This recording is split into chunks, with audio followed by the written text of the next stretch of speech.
Hey guys, just to let you know, this video is sponsored by Keeping Depot. In today's video, I'm going to be giving you an update on the Camponotus herculeanus and moving them into a new setup.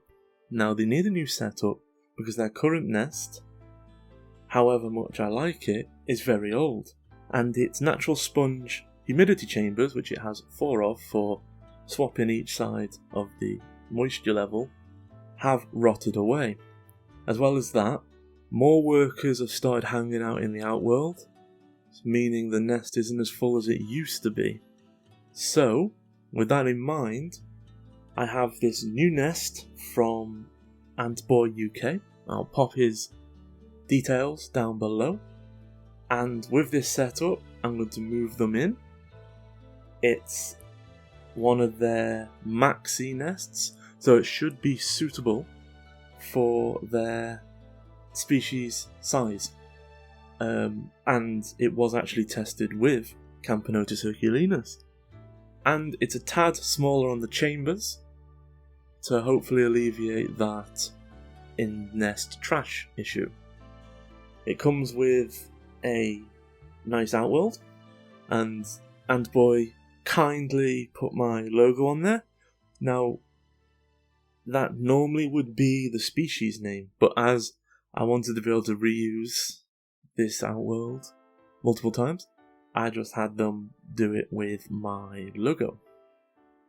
So after many hours of getting them in to the outworld, they wouldn't go to the nest. As you saw, that ant was a little bit intimidated and wouldn't go.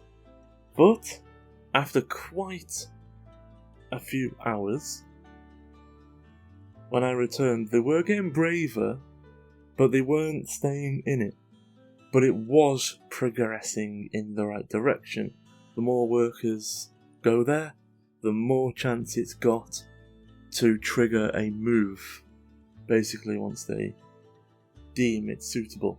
So basically, what I generally do is make the outworld undesirable during this phase only. So, I'll keep it lit. It also has a breeze. They really don't like breezes. And this generally, nothing hard, not like blowing wind. Just a fan in the room going around, nowhere near it. But it's just not the circumstances and the steady humidity that they'll want. But the nest, on the other hand, that will look quite a nice place. So after a while, I got bored and I went away. And when I returned, this was happening. And it must have been 4 hours or something now. And I thought, oh my god, the queen's gonna go in. She's literally climbing. But I kid you not, she spent hours sat there.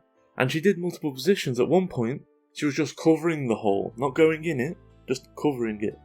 And the other ants were having to push her out of the way to get out of the tube. Because by now, a lot of the workers are sitting in the nest. And I was honestly starting to think she was never going to go in. Then I witnessed her trying to go in, but not quite able to get her, what must be a heavy back end, round.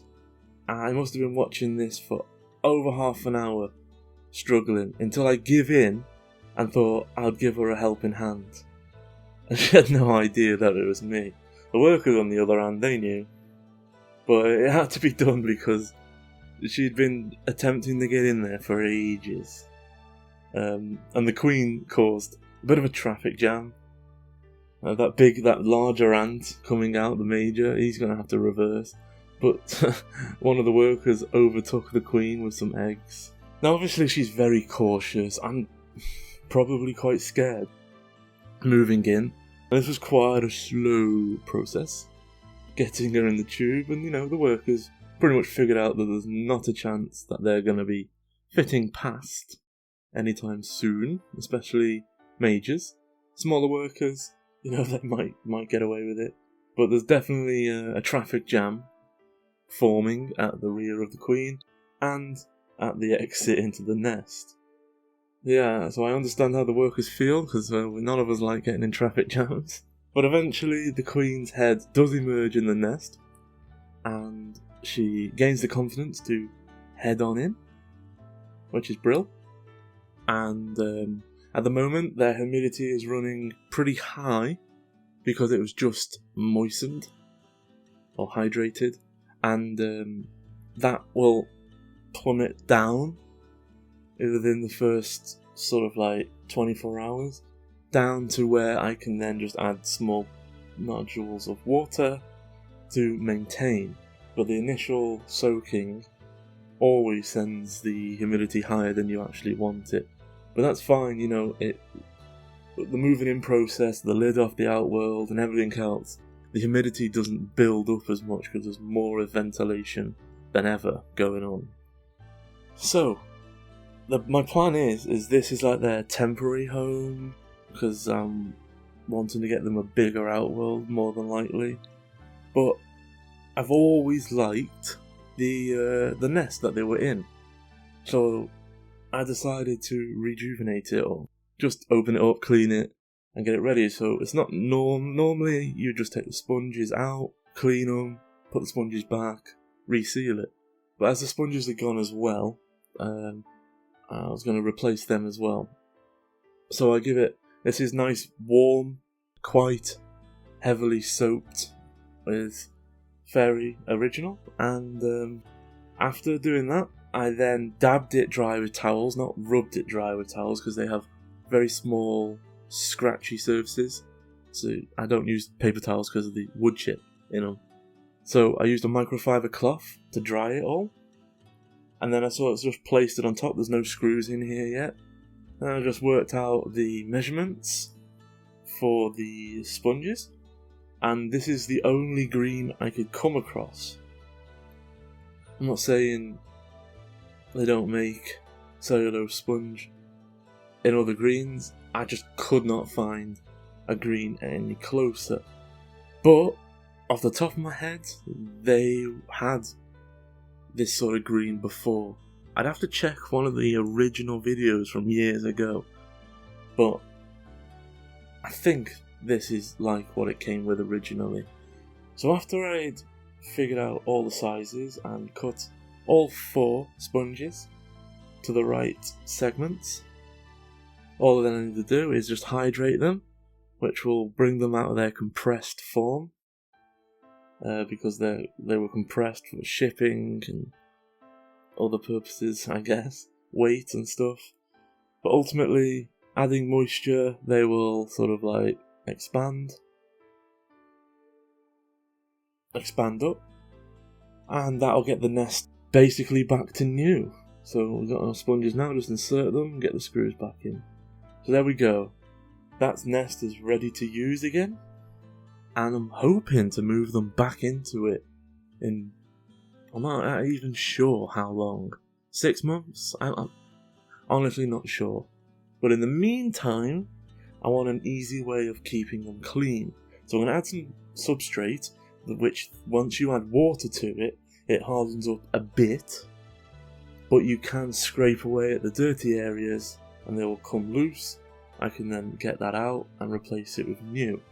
So it's semi-permanent, but it's not like grout. And this is how I'm going to have it done. But as I said, when you wet it and it dries, it sort of stays how it was. So I wanted a nice flat area for their water feeder.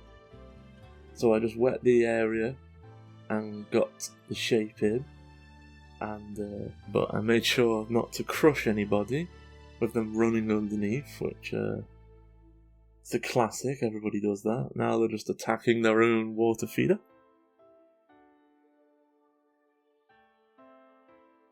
But this setup will certainly do them for the time being. As well as that, I will get full hands-on experience with the setup, the nest, which is one of their smart nests, and the outworld. And then I'll be able to do a review from first-hand experience, and just look out for that coming probably 1 or 2 videos from now, as this footage is actually weeks old, so it's already been quite a while. So don't worry about the humidity on the smart monitor there. That is literally because it's its very first hydration. But as you can see, the move went pretty well. Everybody is rather happy. We have some nice eggs in there. We have a lot of ants, and importantly, all the chambers are in use. They're not crammed solid, but they're in use, meaning it's very unlikely a internal junkyard will start forming. But you know, touch wood, that is true.